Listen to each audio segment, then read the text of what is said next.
پھر اسی طرح نبی صلی اللہ علیہ وسلم دن میں 100 بار استغفار کیا کرتے تھے.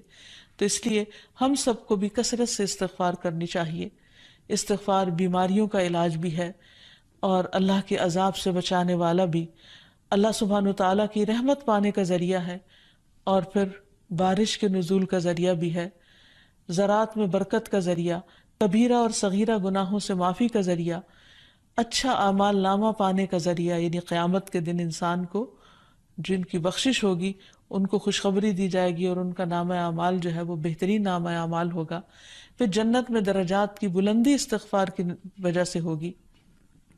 تو اس لیے ضروری ہے کہ ہم اٹھتے بیٹھتے اپنے گناہوں کی معافی مانگتے رہیں. اور استغفار کے لیے انسان اپنی زبان میں بھی اللہ تعالیٰ سے بخشش مانگ سکتا ہے، لیکن بہتر یہ ہے کہ اگر انسان قرآنی دعاؤں اور مسنون دعاؤں کا سہارا لے اور ان کو سیکھ بھی لے، کیونکہ یہ ہم سب کی ضرورت ہے. سورۃ نوح میں اللہ سبحانہ و تعالیٰ فرماتے ہیں، حضرت نوح علیہ السلام نے اپنی قوم کو استغفار کرنے کو کہا، اور کیا کہا؟ فَقُلْتُ اسْتَغْفِرُوا رَبَّكُمْ، میں نے اپنی قوم سے کہا کہ اپنے رب سے استغفار کرو، اپنے رب سے معافی مانگو. تو نتیجہ کیا ہوگا؟ اِنَّهُ كَانَ غَفَّارًا، بے شک وہ بہت زیادہ معاف کرنے والا ہے. يُرْسِلِ السَّمَاءَ عَلَيْكُمْ مِدْرَارًا، تم پر آسمان سے خوب بارشیں برسائے گا، آسمان کو تم پر برسنے والا بنا دے گا.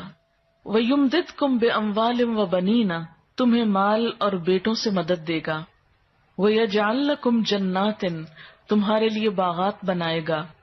وَيَجْعَلْ لَكُمْ أَنْهَارًا، اور تمہارے لیے نہریں جاری کر دے گا. آپ دیکھیں کہ ایک انسان کی خواہش کیا ہوتی ہے کہ اس کو کیا کچھ ملے، یعنی رہنے کا مقام اور حالات جو ہیں وہ پرسکون ہو. پھر اس کے بعد یہ کہ مال ہوں، بیٹے ہوں، باغ ہوں، اور زندگی کی اور آرائشیں اور نعمتیں ہوں. یہ ساری چیزیں کہاں سے ملتی ہیں، کیسے ملتی ہیں؟ استغفار سے ملتی ہیں. عام طور پر لوگ پریشان ہوتے ہیں، دکھی ہوتے ہیں. مثلا ایک شخص ایک بزرگ کی محفل میں آیا اور اس نے کہا کہ میرے حالات بہت تنگ ہیں، مجھے بہت پریشانی ہے، میرا رزق بہت تنگ ہے، تو آپ مجھے کوئی وظیفہ بتائیے. تو انہوں نے اس کو کہا کہ کثرت سے استغفار پڑھو. دوسرا آیا، اس نے کہا بچوں کی شادی نہیں ہوتی، تو آپ نے اس کو بھی کیا بتایا کہ کثرت سے استغفار کرو. تیسرا آیا تو کہنے لگا کہ بہت قحط سالی ہے، فصلیں اچھی نہیں ہوتی، تو آپ نے اس کو بھی استغفار کا بتایا.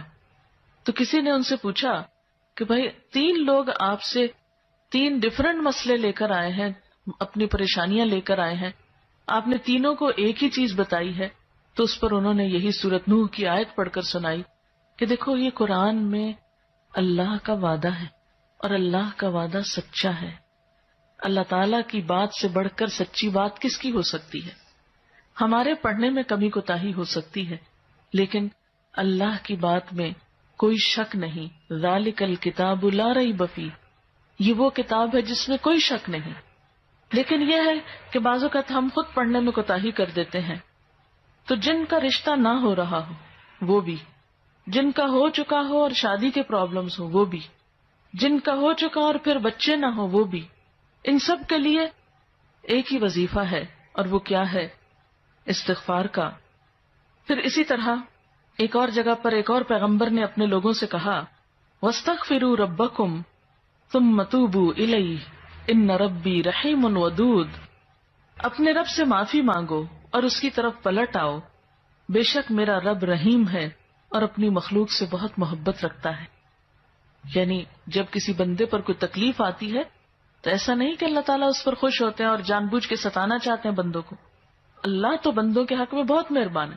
پھر سوال یہ پیدا ہوتا ہے کہ تکلیف آتی کیوں؟ اگر وہ ہم سے محبت کرتا ہے اور وہ بہت مہربان ہے.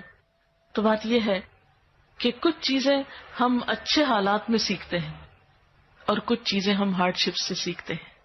کچھ نعمتوں کی قدر ہم اچھے طریقے سے ویسے ہی کر لیتے ہیں، اور کچھ چیزوں کی قدر ہمیں اس وقت آتی ہے جب کوئی مشکل پیش آتی ہے.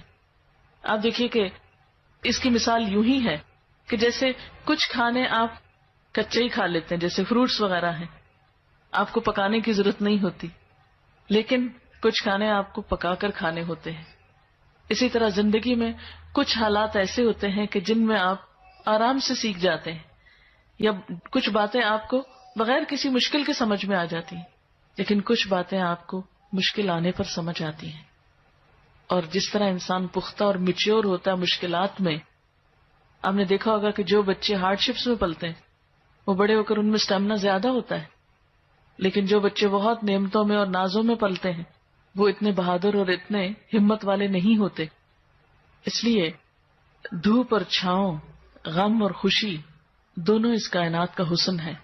دن اور رات ایک بہت بڑی نشانی ہے ہمارے لیے. تو اس لیے جب تکلیف آتی ہے تو اس موقع پر انسان اللہ کی طرف زیادہ رجوع کرتا ہے، اللہ کو زیادہ یاد کرتا ہے، زیادہ ذکر کرتا ہے، اور اس طرح انسان کے گناہ دنیا میں ہی معاف ہونے لگتے ہیں.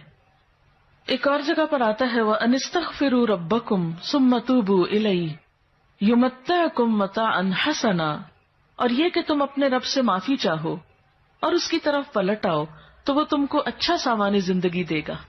یعنی دنیا کی اچھی نعمتیں کس سے ملیں گی؟ استغفار سے.